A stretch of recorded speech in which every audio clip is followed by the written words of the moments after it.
E aí pessoal, tudo bem? Vamos lá dar seguimento aqui na leitura, hoje capítulo 16 do livro de Atos dos Apóstolos.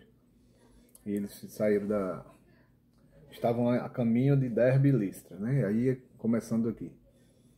E chegou a Derbe e Listra, e eis que estava ali um certo discípulo por nome Timóteo, filho de uma judia que era crente, mas de pai grego, do qual davam bom testemunho os irmãos que estavam em Listra e Icônio.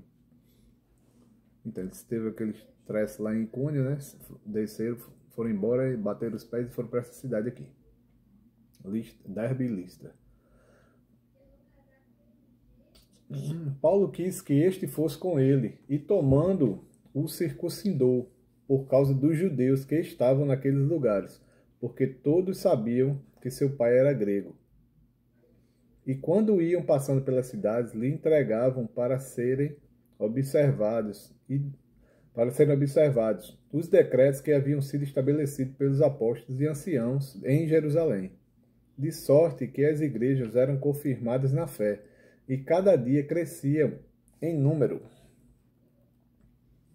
E passando pela Frígia, pela província da Galáxia, foram impedidos pelo Espírito Santo de anunciar a palavra na Ásia. E quando chegaram a Mísia, intentavam ir para Bitínia, mas o Espírito não lhe permitiu. E tendo passado por Mísia, desceram a Troade. E Paulo teve de noite uma visão, em que se apresentou um homem da Macedônia e lhe rogou, dizendo: passa a Macedônia e ajuda-nos. E logo depois desta visão, procurando partir para a Macedônia, concluindo que o Senhor nos chamava para lhe anunciarmos o Evangelho.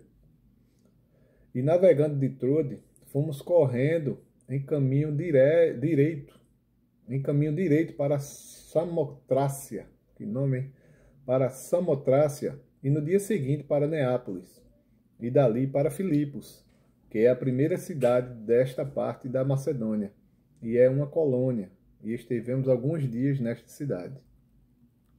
E no dia de sábado saímos fora das portas, para a beira do rio, onde se costumava fazer oração, e assentando-nos falamos às mulheres que ali se ajuntaram. E uma certa mulher chamada Lídia, vendedora de púrpura da cidade de Tiatira, e que servia a Deus, nos ouvia, e o Senhor lhe abriu o coração para que estivesse atenta ao que Paulo dizia. E depois que foi batizada, ela e a sua casa nos rogou, dizendo: se haveis julgado que eu seja fiel ao Senhor, entrai em minha casa e ficai ali. E nos constrangeu a isso. Ela insistiu, né, para eles ficarem na casa dela. E aconteceu que, indo nós à oração, nos saiu ao encontro uma jovem que tinha o espírito de adivinhação, a qual, adivinhando, dava grande lucro aos seus senhores. Esta, seguindo a Paulo e a nós, clamava dizendo: estes homens que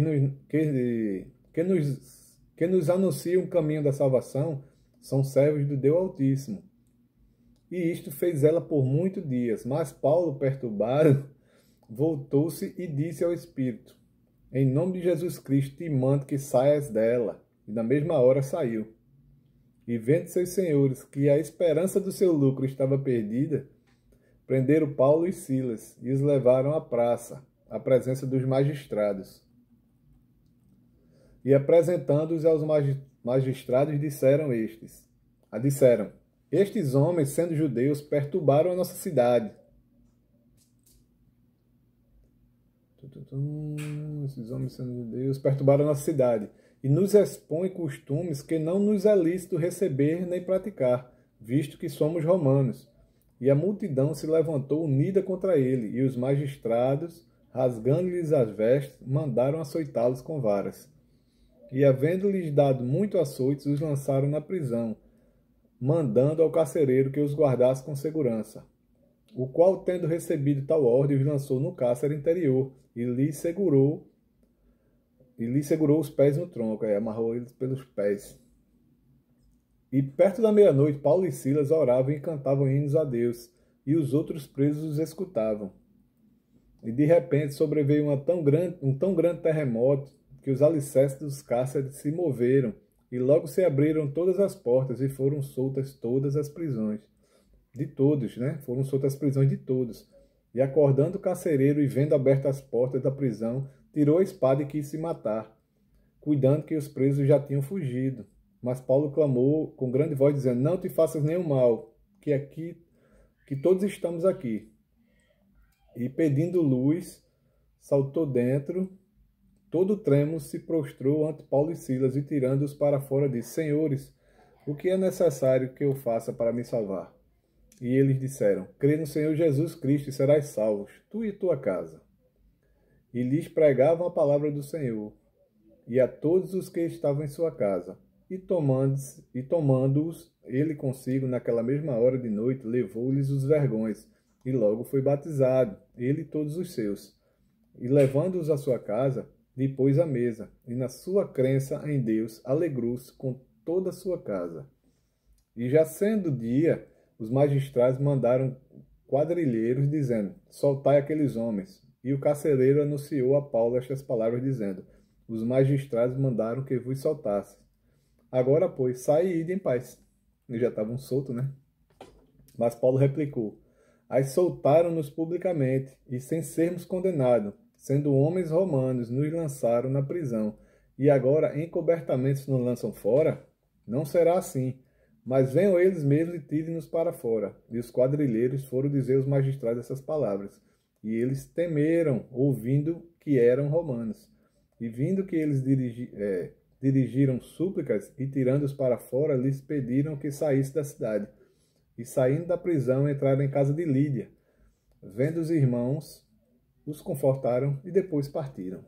Acabou 40 versículos. Então eles eram romanos e foram açoitados sem ter nenhuma condenação, sem nenhum julgamento, sem nenhuma defesa. Aí os magistrados lá, os chefes, ficaram com medo, né?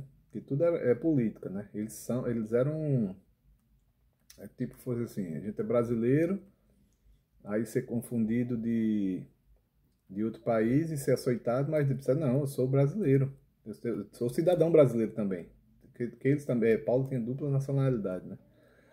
Aí foi complicada a situação aqui. Vamos ver se explica isso melhor no próximo. Mas acho que não, que ele já saiu e já foi para casa de Lídia. Então tá, estamos aqui no capítulo 16, acabou. E amanhã a gente vai ler o 17, tá bom? Deus abençoe sua vida, abençoe sua casa, sua família. Tenha um excelente dia.